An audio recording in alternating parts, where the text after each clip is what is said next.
వి gold trusted gold buyers. మీరు తాకట్టు పెట్టిన బంగారాన్ని విడిపించి ఈ రోజు ఉన్న మార్కెట్ ధరకు కొనబడును.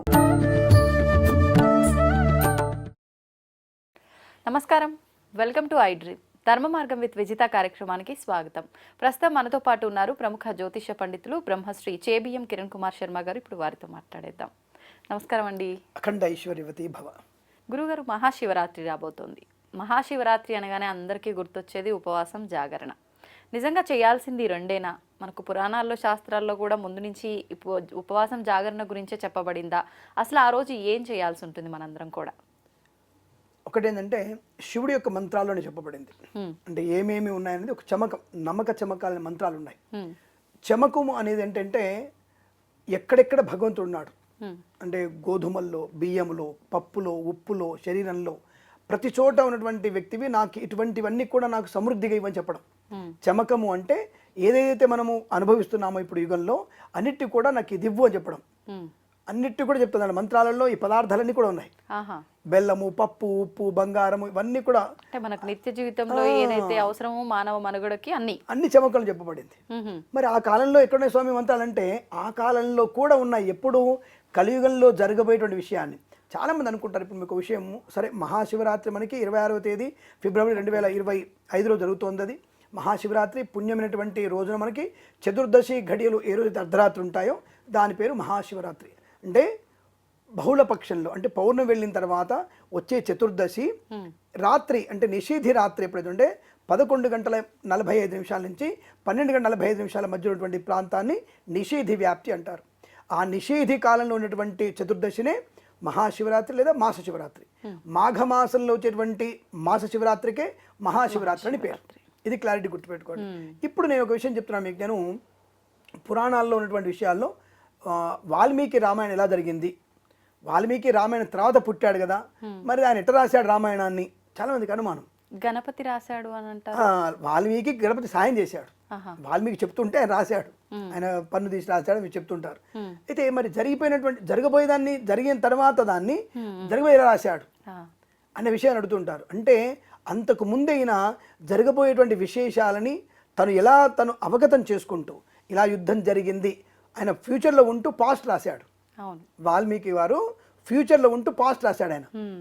మరి అంటప్పుడు పాస్ట్లో ఉంటూ ఫ్యూచర్లో రాయగలుగుతాడు, రెండు లాజిక్ కదా. అంటే అతను అనుభవిస్తూ ఇది జరుగుతుంది అని ముందు లోకానికి వెళ్ళాడు ఆయన. వాల్మీకి ముందు లోకానికి వెళ్ళి అక్కడ ఉన్నట్టుగా ప్రత్యక్షంగా చూసినట్టుగా అతను పూర్తిగా అనుభవించి దాన్ని రాశాడు ఆయన. వాల్మీకి రామాయణం ఇలా జరిగింది అంటే అడ్వాన్స్డ్ టెక్నాలజీ అది. సో ఇప్పుడు చెప్పేందుకు వచ్చిందంటే మనకు కావాల్సిన పదార్థాలన్నీ కూడా చమకల్లో చెప్పబడ్డాయన భావనతో ఇక్కడ వచ్చి ఈ మాట వచ్చింది మనకి. అంటే మనకి అప్పటి కూడా అడ్వాన్స్ టెక్నాలజీ బాగా ఉంది. సో మీకు ఒక చిన్న ఎగ్జాంపుల్ చెప్తాను మీకు. నేను మనకి అనాది కాలంలో ఎన్ రామారావు గారు, రాజనాల్ గారు సినిమాలు తీస్తున్నప్పుడు యుద్ధం చేస్తున్నప్పుడు బాణాలన్నీ కూడా టొయ్యి అని ఆకాశంలో పోయి 2 కొట్టుకొని కింద పడుతున్నట్టు చూపించారు. అందరం కాస్త సినిమాలో ఉన్నప్పుడు ఎంజాయ్ చేసాం, తర్వాత వచ్చేసి నవ్వుకున్నాం. 2 బాణాలు పోతాయట, కొట్టుకుంటాయట, మండిపోయి వస్తాయట, వీడు జోక్ చేస్తున్నాడు, ఇలాంటివి చూపించి మీరందరినీ మూఢనమ్మకాలుగా నెట్టేస్తానని చెప్పేసి అప్పుడు కూడా ఉన్నారు హేతువాదులు, సహేతుకవాదులు అందరు ఉన్నారు. మరి ఇప్పుడు బ్రహ్మోస్ క్షిపణి విన్నారుగా మీరు. బ్రహ్మోస్ క్షిపణి మనది, మనం చేసినటువంటి ఒక క్షిపణి పేరు బ్రహ్మోస్. అది ఇక్కడ మీట నొక్కితే పాకిస్తాన్కి వెళ్ళి లేదా ఇంకో దేశానికి వెళ్ళి అక్కడ పేల్ చేసి మళ్ళీ వచ్చేస్తుంది. అప్పట్లో ఎంట్రానో బాణం వేస్తే నవ్వుకున్న వాళ్ళు మనం, ఇప్పుడు మాత్రం బ్రహ్మోస్ వెళ్ళి వస్తుంటే మాత్రం టెక్నాలజీ అంటున్నాము. That time also technology is there. అప్పట్లో మీరు అన్నట్టు దేనికి సాక్ష్యాలు లేకపోవడం వల్ల ప్రతిదీ నమ్మలేకపోతున్నాము. ఇప్పుడు నమ్ముతున్నారుగా. ఇప్పుడు బ్రహ్మోస్ వెళ్ళింది అంటే అప్పుడు బాణం కరెక్టేగా. అంటే వరుణాస్త్రం వెళ్ళడం, తన పని పూర్తి చేసుకోవడం, తిరిగి రావడం. బ్రహ్మోక్షిపణ అంతే, అక్కడికి వెళ్ళడం, ఎక్కడైతే టార్గెట్ ఉందో అక్కడ వేసేయడం, బాంబులు వేసి తిరిగి వచ్చేస్తుంది. అంటే మీ టెక్నాలజీ మీకున్నప్పుడు ఆఫ్టర్ ఆల్ మనిషి టెక్నాలజీ నీకుంటే భగవంతుడికి టెక్నాలజీ ఎంత ఉంటుంది, నేను పుట్టించినోడే వాడు. కాబట్టి ఏదైనా సహేతుకమైనది అంటే చెప్తున్నాను. కాబట్టి చమకంలో కూడా మనకి భవిష్యత్తులో ఏమేమి అవసరాలు ఉంటాయనే విషయాన్ని ఆ చమక మంత్రాల ఋషీశ్వరులు చెప్పారు. నాయన ఇది మనిషికి అవసరం మనుగడకి, కాబట్టి మాకు ఈ పదార్థాలన్నీ కూడా ప్రతి దాంట్లో నువ్వు ఉన్నావు, ప్రతిదీ మాకు ఆనందం కలిగించు, ప్రతి విషయంలో నుంచి మాకు ఈ పదార్థాన్ని ఇవ్వు, ఈ పదార్థం నువ్వు ఉన్నావు, నువ్వే ఉన్న పదార్థం నివ్వుగా మాకు అందించు అనేటువంటి భావనతో చెప్పేటువంటి మంత్రాలు చమకం. ఏదేది మనకు కావాలో మన కోరికల్ని భగవంతుడు నివేదించడం. నమ్మకం అంటే నువ్వు ఈశ్వరుడిగా మారడం. తన్రుద్రో మానవుడే రుద్రమర్చేత్ భగవంతుడుగా మారడం. తన్రుద్రో రుద్రమర్చేత్ మనముగా రుద్రుడిగా మారి అర్చన చేసుకోవాలి. దాని పేరు మహాన్యాసం. మహాన్యాసం అంటే నీ ప్రతి అంగంలో భగవంతుడు ఉండాలి. దానికి మంత్రాలు ఉన్నాయి. శిరస్సులో ఉన్నప్పుడు, శిఖలో ఉన్నప్పుడు, చెవులలో ఉన్నప్పుడు, కాళ్ళల్లో, బీజంలో, పాదాల్లో, ప్రతి అంగంలో కొని రుద్రుడిని మనం మంత్రాలతో ఆహ్వానం చేసుకొని రుద్రో రుద్రమర్చేత్ నువ్వు రుద్రుడిగా మారి రుద్రుడిని అర్చన చేయాలి. అది పద్ధతి. దాని పేరు మహాన్యాసం. ఈ రోజున మనం అటువంటి మహాన్యాసపూర్వక అభిషేకం చేసుకుంటే ఏదైతే నీ చమకున్నటువంటి చిట్టా కోరికల చిట్టా ఉందో నీ ధర్మ సంకల్పం ద్వారా నెరవేర్చగలిగేటువంటి శక్తిని ఈశ్వరుడు ఇస్తాడు. అటువంటి ఈశ్వరుణ్ణి ఎలా పూజించాలి అంటే ఏం అక్కర్లేదు. కన్నప్పలాగా నోట్లో నీళ్ళు పోసుకుని ఉమ్మేసారి పాపం మంచిగా ఇస్తాడు ఆయన పాపం. అలానే నేను నోట్లో నీళ్ళు ఉమ్మేమని చెప్పట్లేదు. అంటే భక్తి పారవశ్యానికి ఎక్కువ. భక్తితో చేస్తున్నాను అనేది కూడా మర్చిపోయేంత భక్తి ఆయనకు ఉంది.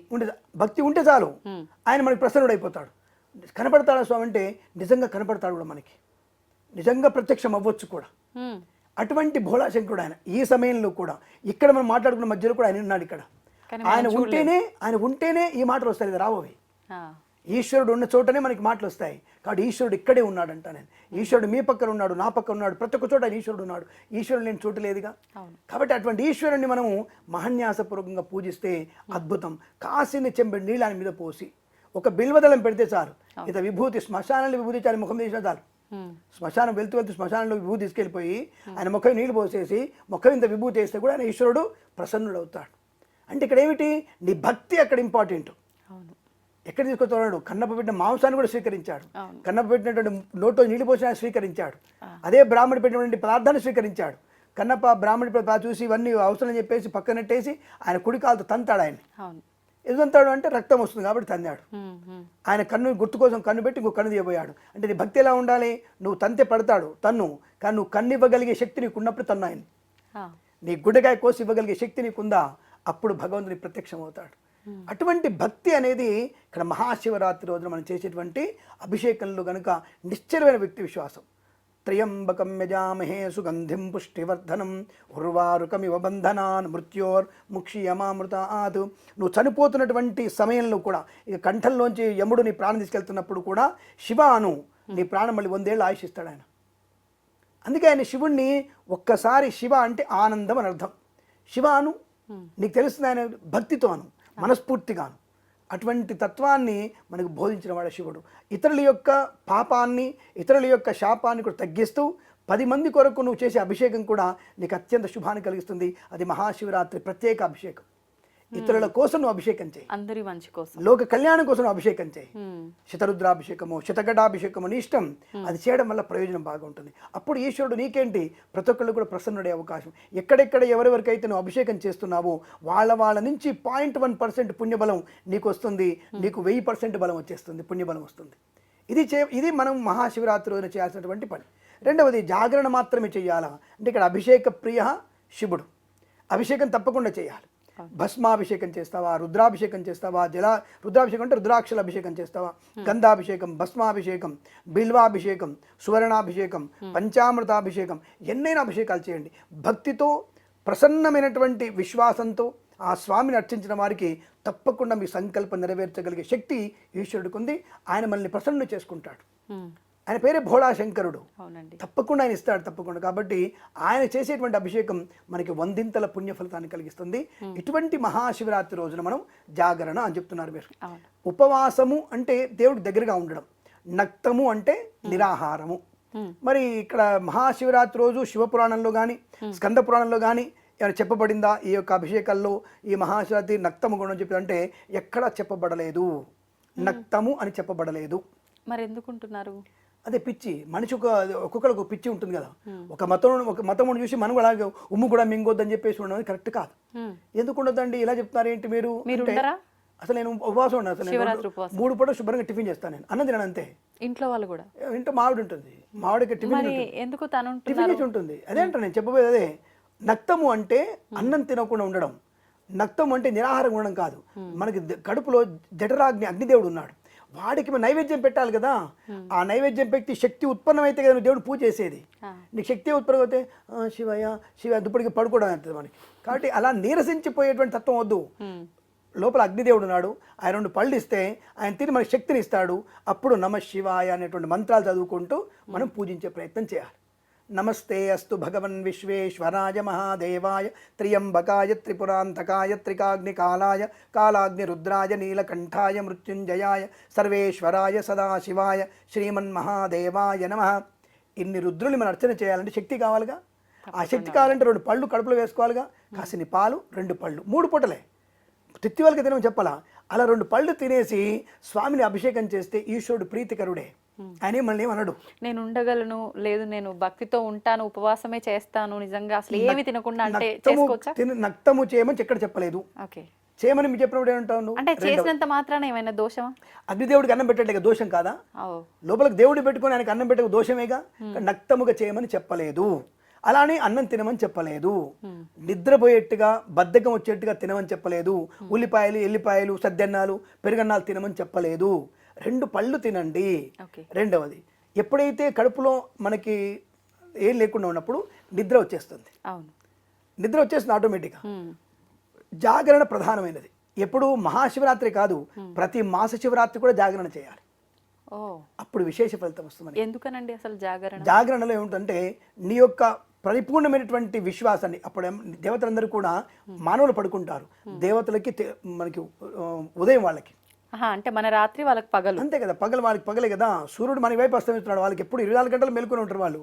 మన నిషేధ సమయంలో ఎంతైతే నిశ్శబ్దంగా ఉంటుందో మనకి ఆ సమయంలో భగవంతుని ఇంకా ప్రసన్నతగా పూజ చేసుకోవచ్చు.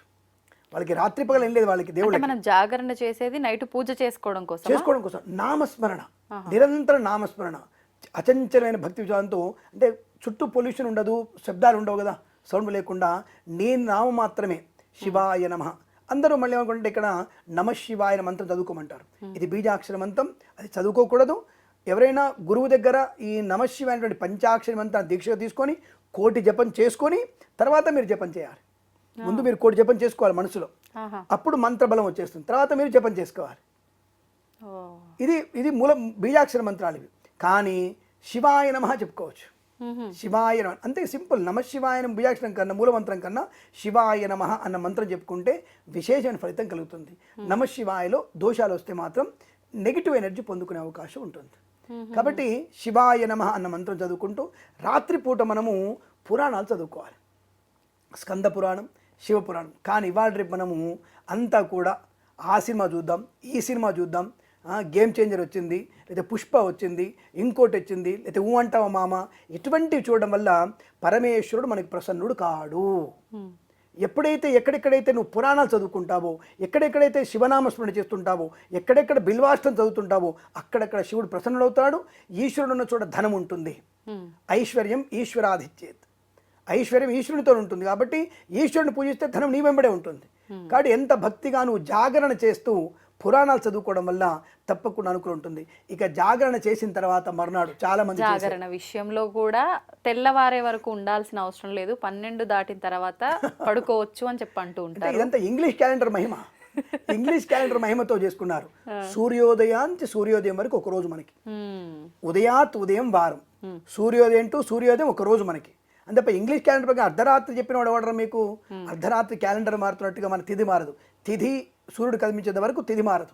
సూర్యుడి నుంచి సూర్యోదయం వరకే, సూర్యోదయం నుంచి సూర్యోదయం వరకు ఒక తిథి ఒక రోజు మనకి. కాబట్టి జాగరణ పూర్తిగా ఉండాలి. రెండోది ఇక ముఖ్యమైనది, మధ్యలో మీరు చెప్తున్న విషయం గుర్తొచ్చి చెప్తున్నాను, ఈ జాగరణ అర్ధరాత్రి వదిలేయడం కాదు, మరునాడు సాయంత్రం వరకు పడుకోకూడదు. ఇది విన్నాను, నిజమేనా? ఇది మరునాడు సాయంత్రం, ఇది మీకు శివపురాణంలో స్పష్టంగా చెప్పబడింది. పార్వతీదేవితో శివుడు చెప్పాడు డైరెక్ట్గా. కానీ అంతసేపు ఉండలేం కదండి. ఉండలేనప్పుడు నువ్వు మొక్కడం ఎందుకు, సగం చేయడం ఎందుకు? శివయ్య నమస్కారం, అభిషేకం చేశాను, రైట్, రాత్రి 10 వరకు ఉన్నాను, సంతోషం, థ్యాంక్ యూ, బాయ్ బాయ్, పడుకుందాం, సరిపోద్ది కదా. అంటే ఎంతసేపు చేయగలిగితే అంతసేపు సంకల్పం చెప్పుకున్నా ఫలితం ఉంటుందా? ఎంతవరకు చేస్తే అంత మంచిదే. ఆయన వద్దన్నాడు కదా, నువ్వు నిష్ఠగా సంకల్పం చెప్పుకున్నావు, సంకల్పం పూర్తి చేయి.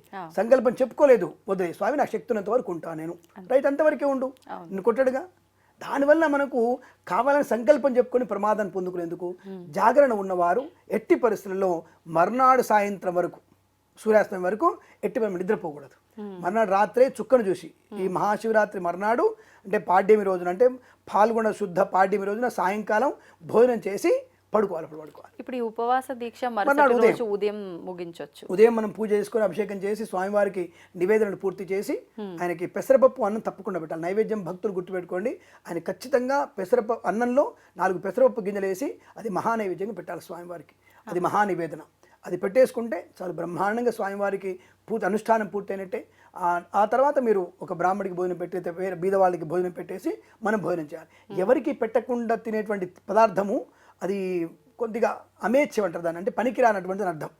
కాబట్టి ఎవరికైనా ఒకరికి అన్నం పెట్టి మనం భోజనం చేయాలి. ఇప్పుడు శివరాత్రి రోజు చాలా మంది నైట్ జాగరణ అని చెప్పి ఆ రోజు మధ్యాహ్నం మంచిగా శుభ్రంగా పడుకుంటారు, పొద్దున ఆలయాలకు అట్లా వెళ్ళొచ్చి పూజలు అయిపోయిన అనంతరం. అది కరెక్టే అంటారా? అసలు కన్నురెప్ప వేయకూడదు ఆ రోజంతా కూడా. నిషిధి రాత్రి వరకు ఆయన కళ్యాణం జరుగుతుంటుంది. రాత్రిపూట అభిషేకము, నిషిధంలో అభిషేకం, లింగోద్భవ కాలంలో ఆయనకు అభిషేకం జరుగుతుంది. లింగోద్భవ కాలం అయిపోగానే మీకు కళ్యాణం జరుగుతుంది స్వామివారికి, అమ్మవారికి. అది ఉత్సవంగా పెట్టారు. ఆ కళ్యాణం జరుగుతుంది. ఆ కళ్యాణం అయిపోతే తంత అయితే 3-4 అవుతూనే ఉంటుంది. 4ంటికి బ్రాహ్మణుడు వెళ్ళి మనం స్నానం చేసి మళ్ళీ వచ్చేసి ఆయనకు అభిషేకం చేయాలిగా, మర్నాటి కార్యక్రమానికి ఆయన అభిషేకం చేయాలిగా. అభిషేకం చేసేసి మళ్ళీ ఆయన నివేదన చేస్తూ ఉంటాడుగా. ఈ లోపల తెల్లవారుతుంటుంది. అందుకే భక్తులందరూ కూడా శివాలయాలు అట్లాగే ఉండిపోతారు. చాలా మంది పెద్దవాళ్ళు అక్కడే ఉండిపోతారు. ఆ దీక్ష అయిపోయిన తర్వాత 2 గంటలు ఎక్కడ కూర్చొని భజన చేసుకుంటూ కాలక్షేపం. ఇప్పుడు మొత్తంగా శివనామస్మరణ చేయలేం, కాలక్షేపంగా మంచి మాటలు మాట్లాడుకోవచ్చు, దానికి ఎటువంటి ఇబ్బంది లేదు. లోకక్షేమం కోసం ఏదైనా మంచి మాట మాట్లాడుకోవచ్చు. నేను ఈ తీర్థానికి వెళ్ళొచ్చాను, తిరుమల వెళ్ళొచ్చాను, తిరుమలలో ఇలా ప్రసాదం తిన్నాను, తిరుమలలో ఇలా జరిగింది, లేదా కాళహస్తిలో చేశాను, యాదగిరిగుట్టలో ఇలా ఉన్నాను, పర్లేదు, దానికి ఇబ్బంది లేదు. మంచి మాటలు మాట్లాడుకోండి తప్ప అనవసరమైనటువంటి అపశబ్దాలు మాట్లాడే ప్రయత్నం చేయకూడదు. పిచ్చి సినిమాలని చూసి ఆనందాన్ని పొందుకోవద్దు. ఎన్టీఆర్ సినిమాలు చూద్దామా, పాతకాల సినిమాలు చూద్దామా, దాంట్లో కూడా నర్తనశాలలో ఈ నర్తకీమణులు డిఫరెంట్గా నర్తించినవి కూడా ఉన్నాయి. కాబట్టి అటువంటివి అక్కర్లేదు. దయచేసి మీరు చూడదలుచుకుంటే మన యొక్క హిందీలో వచ్చినటువంటి రామాయణ భారతాలు వచ్చాయి, హిందీలో వచ్చాయి, గుర్తుందో మీకు లేదు, మీరు లేదా మా చిన్నప్పుడు వచ్చాయి అవన్నీ కూడా. మహాభారత్, రామాయణం ఒకప్పుడు వచ్చాయి కదా, అటువంటివి చూడండి, చాలా బాగుంది. అటువంటి మహాభారత రామాయణాలు మాత్రం స్పష్టంగా బాగున్నాయి తప్ప ఇక ఆ తర్వాత వచ్చినటువంటివి మాత్రం అంతగా అనుకూలంగా లేవు. కొన్ని ద్వంద్వార్థాలు, కొన్ని పురాణాలు లేని విషయాలు కూడా తీసుకొచ్చి పెట్టారు. అటువంటివన్నీ చూడకాల్సిన అవసరం లేదు. ఇటువంటివి పురాణాలు విని ఎవరైనా చెప్పినటువంటి చాగంటి వారు కానీ, గరికపాటి వారు కానీ, లేదంటే మనకి సామవేదం, బ్రహ్మశ్రీ సామవేదం, షణ్ముఖ శర్మ చెప్పినటువంటి పురాణాలు చాలా ఉన్నాయి, బోల్డ్ ఉన్నాయి. వాటిని చూస్తూ ఉండండి, అవి వింటూ ఉండండి. ఎన్నో విషయాలు ఉన్నాయి మనకి, ఇట్లా చెప్పినటువంటి విషయాలు బోల్డ్ ఉన్నాయి. కాబట్టి అటువంటి విషయాలు వింటూ స్వామివారిని సేవించుకుంటూ ఆనందాన్ని, ఐశ్వర్యాన్ని పొందుకుంటే శివరాత్రి సంపూర్ణమవుతుంది. మహాశివరాత్రిలో చేయాల్సినటువంటివి దానము, జపము, అభిషేకము, స్వామివారి కళ్యాణాన్ని చూడడము, నక్తముగా ఉండడము, మర్నాడు సాయంత్రం మళ్ళీ స్వామివారికి పూజ చేసి నిద్రకు ఉపక్రమించాలి. భోజనం మాత్రం ఉదయం 10-11 మధ్యలో మీరు భోజనం చేయవచ్చును. మర్నాడు ఇది పాడ్యమి రోజున ఆనందమయ జీవనాన్ని పొందుకోవచ్చు, ఈశ్వరుని అనుగ్రహాన్ని పొందుకోవచ్చు, దానికి ఎటువంటి ఇబ్బంది లేదు. ఈశ్వరుని కొలిస్తే ఐశ్వర్యం మన వెంటే ఉంటుంది. అటువంటి ఈశ్వర అభిషేకాన్ని 26/2/2025 రోజున మీరు ఆచరించి ఆనందమయ జీవనాన్ని పొందాలని కోరుకుంటూ సర్వేజన సుఖినో భవంతు. ప్రేమతో మీ కిరణ్ శర్మ. సంతోషం అండి, ధన్యవాదాలు. శుభం.